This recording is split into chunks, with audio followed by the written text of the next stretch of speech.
Everybody. It is Saturday, May the 17th. Time for another week review of technology with my friend Keith Teare of That Was the Week newsletter.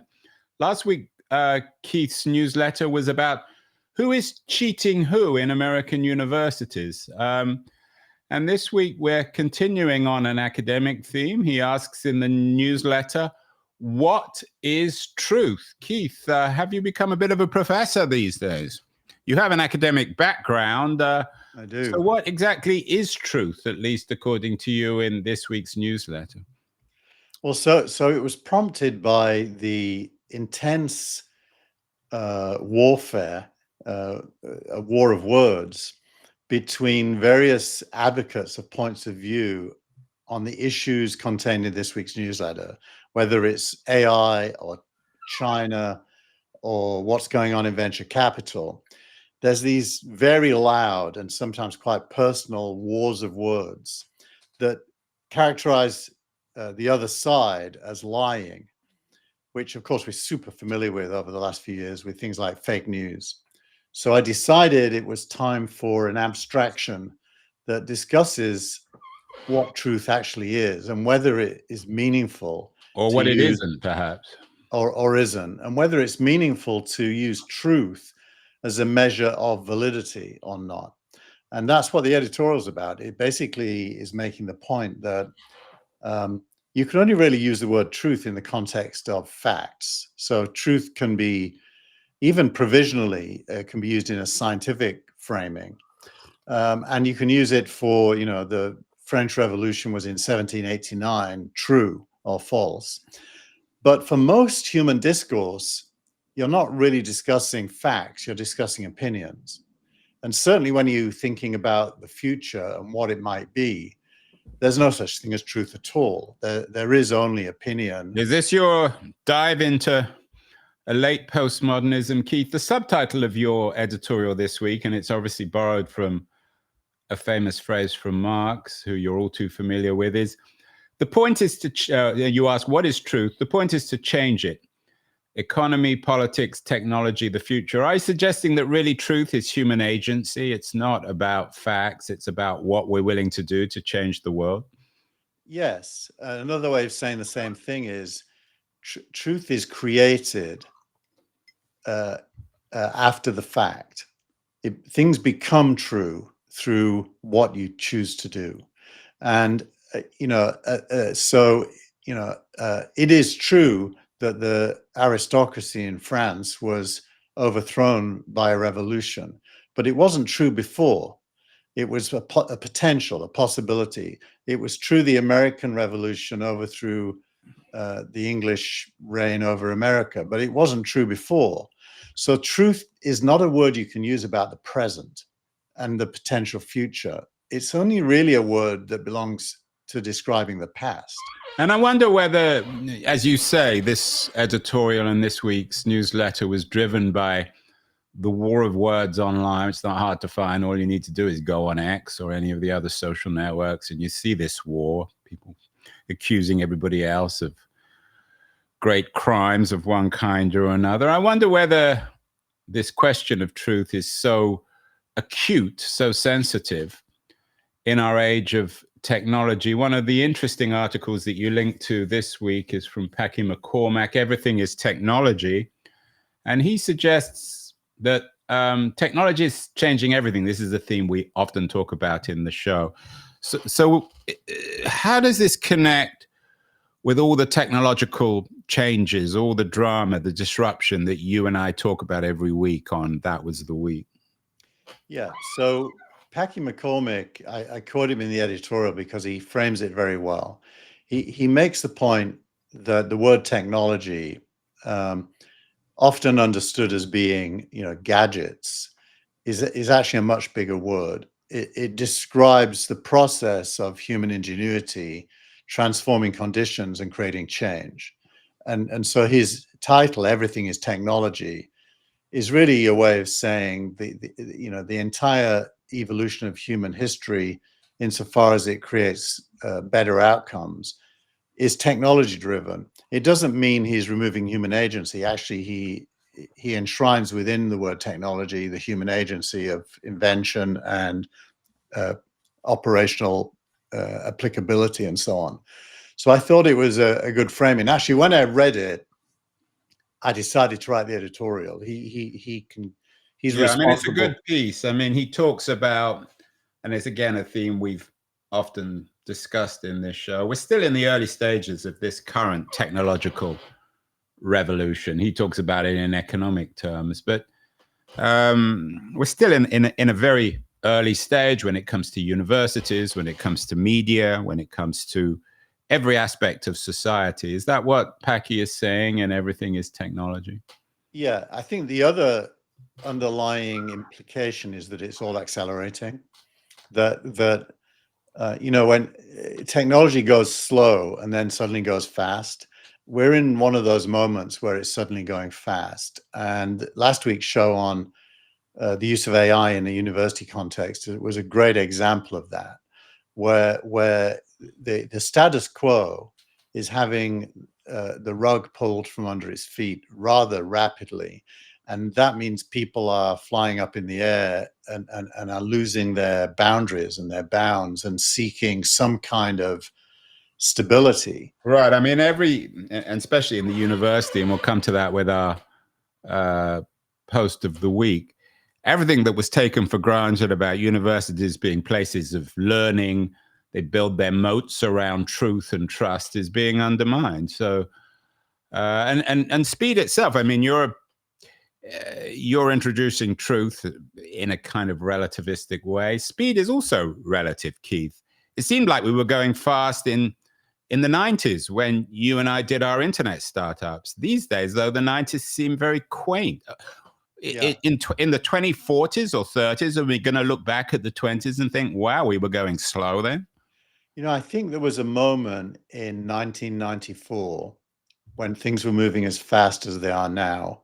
I can remember opening Siberia Cafe in London and having the first internet available to normal people.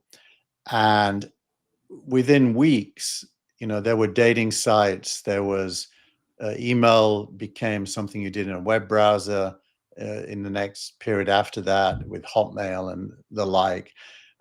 All the old assumptions were transformed very, very quickly between 94 and I'd say about 98. And it was super fast. Lots of things changed. Well, it wasn't as fast as it is today, and we didn't really have the reference point of the previous technological revolutions, and there was still a degree of uncertainty about the internet. There were a lot of internet skeptics who said it was just a .com and that the boom was based on nothing. I have very few people. I mean, I did a show this week with a couple of academics, Emily Bender and Alex Hanna, who have this book called The AI Con: How to Fight Big Tech's Hype and Create the Future We Want. But most people don't believe that AI is really a con. Yeah, although that book's a great example of what I argue for, which is putting your ideas out there, because unless you do that, you can't be part of the conversation. And then, contesting them. I completely disagree with the title of that book. I haven't read the book, so maybe it's less contentious once you read it. It's an interesting essay, and they're an interesting couple. I mean, they're not literally a couple, but Emily Bender teaches linguistics at the University of Washington. Alex Hanna used to be at Google. He was on that team that got decimated. I remember when there was a huge Margaret something or other from Google. A lot of them got fired. So one comes from Google, the other from academia. So it's an interesting argument. I mean, basically, again, they're coming back to this idea of, and the subtitle of the book is How to Fight Big Tech's Hype and Create the Future We Want. That's the real issue for me. Is this, anytime a book or an argument comes along and says, we need to create the future we want, I'm always very skeptical, because who exactly are we, and what do we even want? And do we know if we want it? I mean, it's the old Steve Jobs argument. He said he knew our future, so he designed the iPhone. We didn't know it, and then when we saw it, we wanted it. Well, that's the whole point. The future is contested, and it only exists afterwards. So right now, you use the word relativist to describe my attitude to truth, but actually I'm not being relative. I'm being pretty absolutist. I'm saying there is no truth. That doesn't mean everything could be true either. The relative argument would be everything is a little bit true and there's no truth. No, I don't agree with that. I personally believe in something and I want to make it happen. And for me, at least, that is an absolute truth. That is more like modernism, actually. It's social construction or social engineering through ideas and action. So I'm way more of a modernist than a relativist, but I acknowledge that everyone else also is. People who pretend to be relativist actually aren't. They are also absolutist in their belief that, you know, everything is a little bit true. So the idea that there are relativists is a cheat. It's a cheat because the relativists believe in nothing. You're introducing the C word, cheat. The cheat, Keith. We had that last week, and cheating, of course, suggests breaking the rules. Another piece that I thought was good this week is from another old friend of yours, Thomas Tongus, who you often include, a venture capitalist. It's entitled "Nobody Wants to Read Your Stuff," and it's about the way in which AI will be used inevitably to I don't know what to generalize, to make conclusions about what we're saying. In other words, people are watching this. They're going to listen to you and I droning on for 35 minutes, but they really probably only want 30 seconds worth. And I think that's Tongus's point. And that's where he sees the evolution of, I don't know whether it's the network, the internet, apps, all will be designed to summarize essentially, and he writes about that in a technical way, but I think I understood what he was saying. Well, what he's done is something quite interesting, which is another point buried inside his point. On his homepage, he's put this box where you can ask a question and his AI will generate a post to answer your question, drawing on his body of work. Going back years, which is a fascinating idea, which is essentially means that he's creating his own personalized open AI, chat GPT. Exactly. Yeah, and that's what's called inference learning and reinforced learning, and RAG, which is retrieval augmented generation. So basically you give the AI a walled garden of content that it is only allowed to draw on in order to make answers. I mean, the real challenge with that is, I can imagine putting that together isn't hard from the final product, but it's aggregating everything you've said. Where do you, I mean, it's one thing if you've been writing a blog for years, someone like Dave Weiner might be able to do that. But if you're like myself and I've written books and some social media and articles, I have no idea of actually how to aggregate all that content. Well, so I'll give you 3 bullet points. Number 1, install an app called Cursor. Number 2, put all the content you want. When you say install it where? On your Mac, just as an app, like any app. Yeah. Load Cursor up as an app. Create a folder on your Mac with all the content you want the AI to know about. It could be your whole history or whatever you want, including links. It doesn't have to be documents. And then say to Cursor, build me an AI using, let's say, OpenAI or Claude, it doesn't matter which one, that only draws on this folder and these links, and give me a question interface and answer any question only drawing on those documents. And Cursor will build you something called a vector database. It will build a web front end with a question box, and you can tell it to put it on, let's say, a server on Amazon, and it will run it, and it will have a URL, and you will then give that URL to people, and they can now ask Andrew Keen questions. The whole process might take a day. A day of your time. I'm sure it would take longer my time. And this kind of contradicts Keith. I had a guy on my show, Paul Voss, who was one of the people who came up with the term AGI, artificial general intelligence, about 20 years ago. He believes that generative AI, LLMs, are ultimately flawed because they're not able to remember. Does that resonate with you? I mean, you're talking about the Cursor app as setting up as a way of remembering everything we write or say, but he says that within LLMs, there's no memory.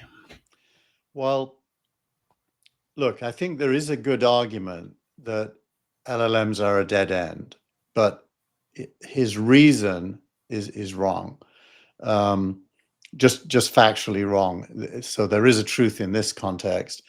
It's entirely possible to give an LLM a memory. All you have to do is save every conversation to, what I called it a folder, but basically into a vector database. But it requires that piece of action. Yeah, but you can code that as an automatic. You don't have to do anything new. You just build in memory. And OpenAI just launched that. OpenAI now remembers everything it knows about you, including every conversation it's ever had with you. And this week, Sam Altman was interviewed by, I can't remember who it was by, but he made the point that his ideal future is one where everyone has a personalized OpenAI that truly knows everything about you that you want it to know. It's up to you how much, and can serve as, an expert on you, if you will. So I think he's wrong on the memory thing. The reason why it might people should watch the Voss interview. We made it our interview of the week that was the week. Yeah. But it's interesting, and of course, Sam Altman himself is a controversial figure. Certainly, there are lots of changes this week. There was an interesting piece you linked to from Ali Partovi, a political activist, on his plans to reimagine democracy. It's not just reimagining the university, reimagining corporations, but democracy itself. He has this new plan called Sway, this new project, turning social support into electoral influence. Why did you include the Partovi piece? And is Sway, I mean, we always hear about these projects of reinventing democracy and nothing ever happens. So I included, firstly, I know Ali personally and his brother. They were the founders of Linkshare back in the 90s, which was one of the first companies to understand the value of a link on the internet. So since then, he's gone on to do all kinds of great things like Women in Code, for example. He's involved in. Him and his brother are both Persian, and that gives them an insight into how important democracy is. And this is the first time I've seen somebody write what I think is common sense. He basically writes about how technology can turn democracy into a truer demos, where people have real power to control outcomes, either granular outcomes or broad societal outcomes, through using tech as a voting machine, if you will. Yeah, but we've heard about these, Keith, for years. They never, ever happen. Most people just aren't interested. You have a group of activists who always champion these things, start them, and then my sense is that most people just are not interested in these kinds of participatory models of democracy. I think, for better or worse. I'm not saying it's something we should celebrate. No, I think historically you're right, but that it isn't inevitable that continues to be the case. I think the easier it is to have a voice, the more likely people will choose to use their voice. And to be honest, participating in democracy up until now in human history involves a lot of effort that takes you out of your other life. You have to join political parties, you have to get involved locally, you have to, do fundraisers, campaigns. So being involved in democracy above and beyond simply voting, and even voting is too much of an effort for about 30% of the population in the US, sometimes more than 30%. So I think his point is, if you can make it easy to have a voice, more people will. I think, that is not a binary thing. It's not as if everyone will. But let's say that voting was as simple as ticking a box on a phone. I think you might be able to make it mandatory to vote, but also include an abstention as an Yeah, option. and you didn't include this because I forgot to send it to you, but Noema magazine, which is a good online publication, has an interesting piece by Nathan Gardels, its editor, about California introducing an online platform that directly links the public with the institutions of self-government. So again, a story that we will come back to. Another story that you have been talking about that's interesting is reiterated by Yascha Mounk of Persuasion, The Great Divergence. He reminds everyone, and he argues that it's rather controversial, I don't quite know why, that that the US is becoming increasingly wealthier than Europe. He has a chart explaining it, comparing US and Germany and the United Kingdom. Why is this so controversial, Keith? Mounk says every time he writes something about it, he gets all this hate mail. Well, I think there's an emotional reason why, and then there's a more scientific reason why. The emotional reason is just that Europeans hate to be told that they're poor because their model doesn't work. Or their model doesn't work. And you know, earlier in the year, one of that was the week's was about a speech I made in Brussels, which is more or less making the same point that he makes. And you know, there's no doubt that he's right, but the emotional reaction I got afterwards from Europeans is, you know, why do you hate us so much? They don't really want to deal with it, and it's really to do with European GDP per capita. That's the factual piece. GDP per capita is a measure of a society's wealth. Now, here's why one of the pushbacks from Europe is a little bit fairer. GDP can be measured in absolute dollars, or it can be measured in what you can buy with the dollars. It's called purchasing power parity. But by purchasing power parity, China is easily the richest nation on earth now, but America is the richest measured by absolute dollars. And Europe, which has only got roughly a third of the GDP per capita of the US now, a third, can you believe that? We're you know, $85,000 a year versus like 30 something. Yeah, and the argument is that that 30 something buys a better life than the $85,000. Yeah, and Yascha deals with that, and he says that actually isn't true.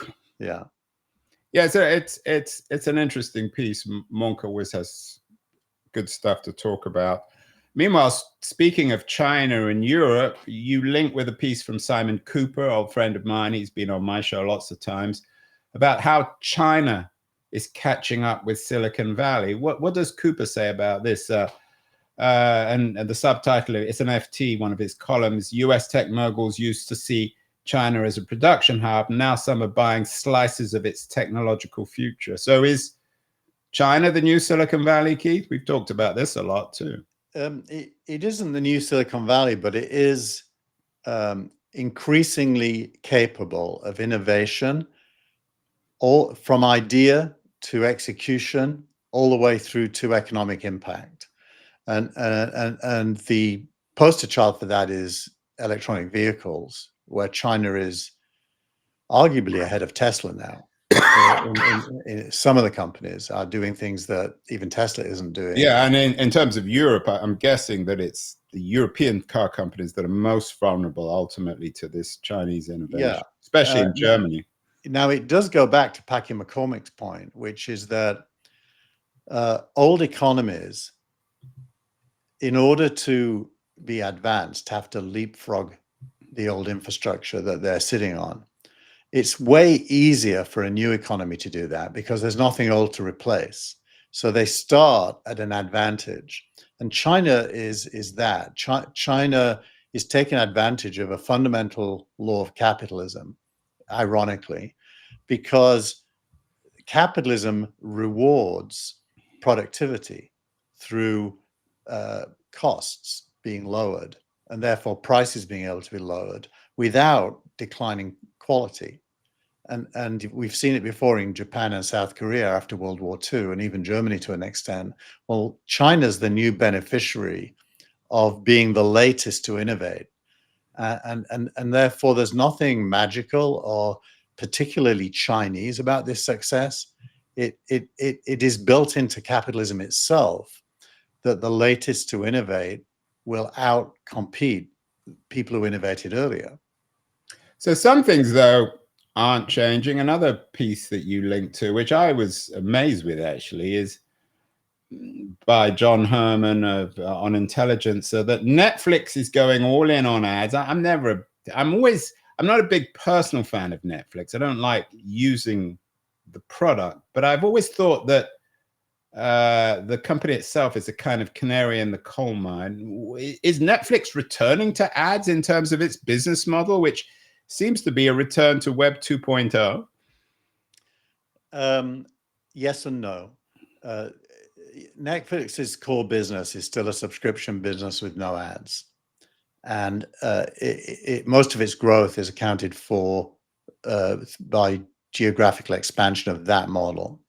However, there's a whole lot of people that don't want to pay the ever-increasing monthly fee to Netflix. It keeps going up. Twice a year, they put the price up. So what's happening is they're bifurcating their audience into two groups. People who can afford the subscription for no ads, and then everyone else. They lock down their password system so that you can't piggyback on someone else's password anymore. Yeah, which is what all our kids do all the time, of course. Right. And then they opened up an advertising layer, which is much cheaper. And it's grown to nearly 100 million people now. And so they're very cleverly, and by the way, they're now starting to introduce live TV into that, starting with award shows, but they've also done some sport.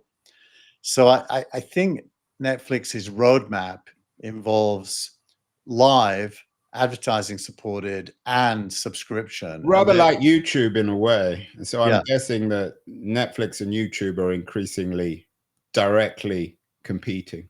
Yeah. Google this week, in an interview, Sundar said his biggest regret in his period there is not buying Netflix when he had the chance. Because Netflix is... Wow, he had the... You didn't link that article. What did he say? When did he have the chance of buying Netflix? It'll be in next week's, because I only saw it yesterday and I'd already done the newsletter. But he was interviewed by Freiberg from the All In podcast. And that was part of the interview. But the regulators, though, would have a field day if Google owned both Netflix and YouTube. Then we would expect even more of a breakup. So that's an interesting. I didn't realize that. Honestly, I'm shocked. I'm shocked that the people who could buy Netflix would have been Apple and Google and maybe Amazon.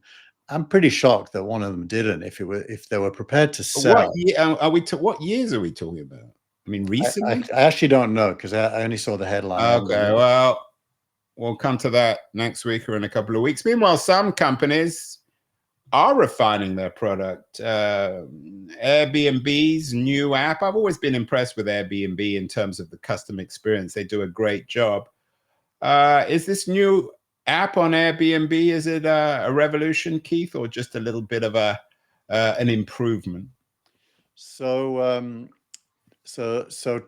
Thompson in Stratechery writes about it, and it's interesting. It's been quite controversial, this product launch. What they actually did is they've increased from just Airbnb bookings. They've added services and then experiences. They've always had experiences, but now they've upgraded it. Right, so you can get massages when you go and stay in an Airbnb. Yeah. But also you like multi-day experiences, like going in the desert or whatever. And they're curating the experiences, and they're even paying to create some experiences that they manage and own. So they're upgrading the whole "what can you do when you're there" part. Services is the low-level thing where third parties are available to you, and experiences is where they're curating them. And it's pretty well done, I would say. But the controversy has been a lot of people pushing back, saying they're going to kill their core business by adding these other two elements. And it's become quite a debate. Stratechery calls it founder mode. So a kind of cannibalism. But why would it undermine their core business? I don't get it. I don't think it would. But this is a good example of contested futures, and there not being a truth, because there are many opinions and quite loudly expressed and strongly held. Well, I think opinions. what we can say for sure is that companies like Netflix and Airbnb, which aren't really big tech, are the next layer down. For them to survive, they have to continually reinvent themselves. They can't just stand still. I think that's true of every tech business, actually. I look at Microsoft and Google right now. They're all in a process of rebirth to one degree or another.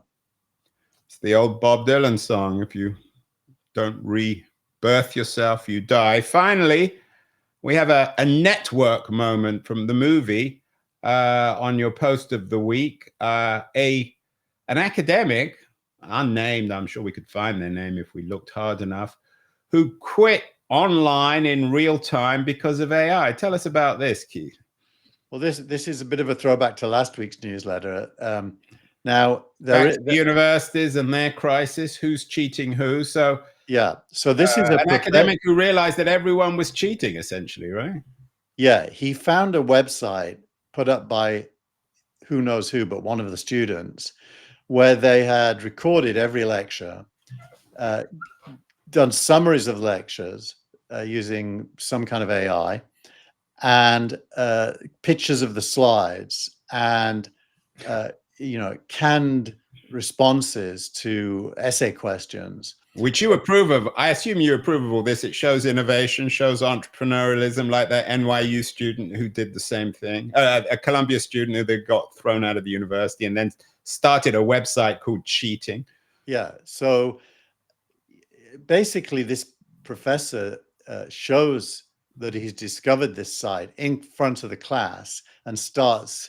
Yeah, and he said, and I'm quoting apparently from your post of the week from somebody called Stu, "Fuck this class, fuck the entire university, fuck the job." It sounds like he literally resigned his job in front of the class. It's that movie. It's the network movie, whereas the TV presenter quit on while he was on television. This is happening on, I guess it's YouTube, is it, Keith? Or this is on X. On X, Instagram, all these places. So, but now there is two things to say about this. The first is a lot of the people in the responses think it's made up, and I haven't not yet. True, in other words, it may not be true, and although it speaks to a truth, which so it's a metaphorical truth, even if it isn't actually true. Yeah. It does speak to the challenges of trying to represent old-fashioned truth in an AI age.